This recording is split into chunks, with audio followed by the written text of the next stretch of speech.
These are former Taliban fighters in Kunduz, northern Afghanistan, handing over their weapons last summer. They left the battlefield in favor of the government.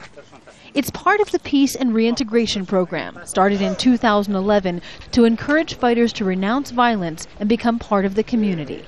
Since then, more than 6,000 men have joined, but not all are happy. Mullah SARWAR ASAMI joined the program in Kunduz about 6 months ago.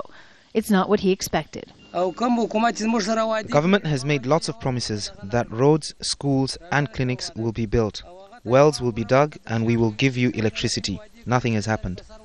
Al Jazeera spoke to commanders and fighters in the north and south, disillusioned with the reintegration process.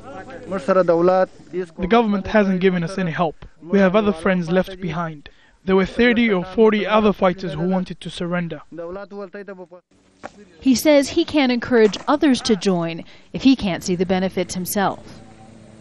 This commander from a village near Kandahar in southern Afghanistan says he was with the Taliban for 8 years. He brought 30 fighters with him to join the reintegration program because he didn't like the foreign interference. When I went to Pakistan and saw that they were giving money and weapons to the Taliban, I felt very bad about it, and I came and joined my government. Since joining the program, he says the Taliban constantly threaten him. 1 son has been killed and 2 injured. The local Peace Council says the government never promised housing or long-term funding. The program is aimed at community building. The village becomes eligible for funding when fighters join the reintegration program. And while there is a small financial stipend, the real benefit is training.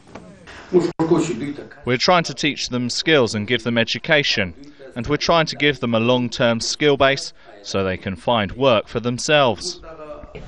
But for some of these former enemies of the state, things aren't happening quickly enough. They said they would like to see more concrete results in the form of infrastructure, jobs, or financial support, or they'll have no choice but to go back to the fighting life they left behind. Jennifer Glasse, Al Jazeera, Kabul.